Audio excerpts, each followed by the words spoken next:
Bom, nessa última parte dessa sexta aula, né, a gente vai ver uma propriedade de duas sentenças, né, uma relação entre duas sentenças, que é a relação de equivalência proposicional. Nós dizemos que duas sentenças são proposicional ou funcional veritativamente equivalentes se e somente se elas forem verdadeiras exatamente nas mesmas valorações booleanas. Ou seja, duas fórmulas ou duas sentenças são equivalentes se elas valem a mesma coisa. Isso é, se quando uma é verdadeira, a outra também é, e vice-versa.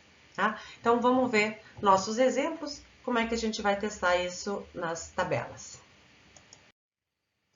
Bom, eu já vou fazer direto a tabela para essas três aqui, né? Eu peguei exemplos simples, mas a mesma coisa valeria com mais letras sentenciais, só que daria mais trabalho, né? Mas para a gente ver se duas sentenças são equivalentes, um procedimento possível é fazer a tabela das duas sentenças e ver se elas coincidem, né? Então, por exemplo, aqui o que eu tenho? Nós já sabemos, se o consequente for verdadeiro, uma implicação é verdadeira. Então, aqui dá verdadeiro. Nos demais casos, eu tenho que ver se o antecedente é verdadeiro ou falso, né? O que eu tenho aqui? O não de aqui é falso, falso com falso, verdadeiro. Aqui, o não de é verdadeiro. Mas aqui, verdadeiro com falso, vai dar falso. Então, essa é a tabela dessa minha primeira forma.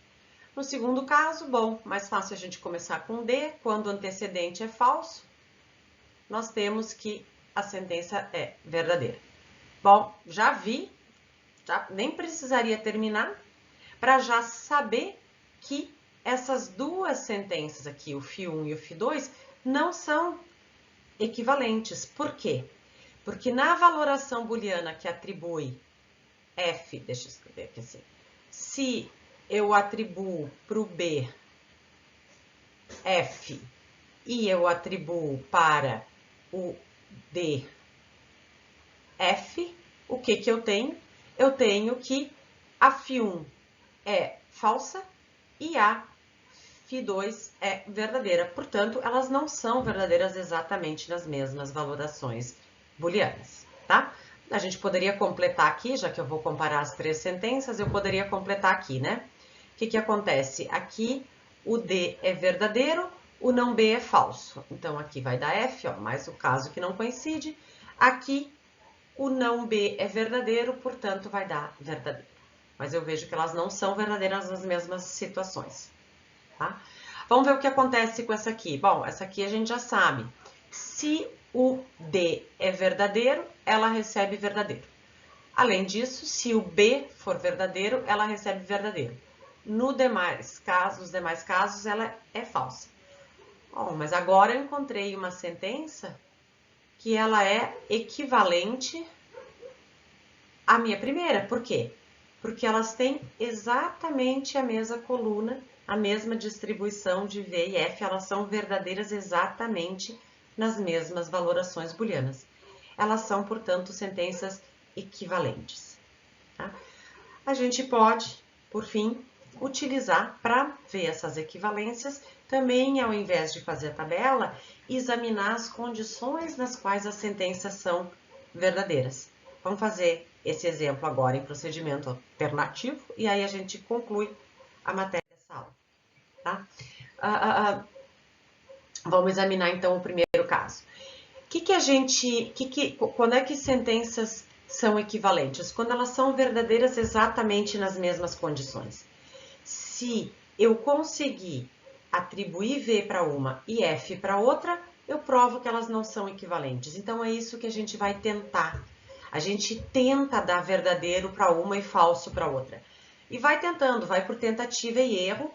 Se a gente não conseguir, ou a gente compreende e sabe explicar que é impossível dar V para uma e falso para outra, né? Ou então a gente faz a tabela, tá? Então, vamos tentar, digamos, vamos ver se eu consigo dar verdadeiro aqui e falso aqui. Bom, para dar verdadeiro aqui, Bom, o que tem que acontecer? É meio chato começar pelo verdadeiro, porque tem duas possibilidades. Então, vamos começar por aqui. Vamos ver o que teria que acontecer para eu dar falso aqui. Eu teria que dar V para o D e teria que dar falso para o não B. Portanto, eu teria que dar V para o B. Bom, vamos ver se atribuindo para o B, V, e atribuindo V para o B, eu consigo dar V para essa daqui. Se eu conseguir dar V para essa daqui como um todo, bom, tá ok.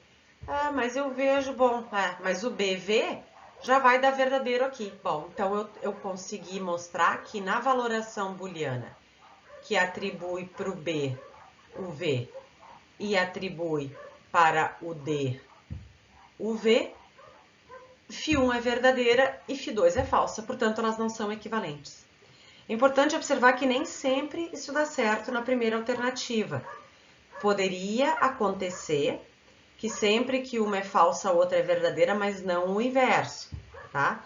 Então, vamos fazer agora o segundo caso para vocês perceberem que a gente tem que testar duas vezes, digamos assim.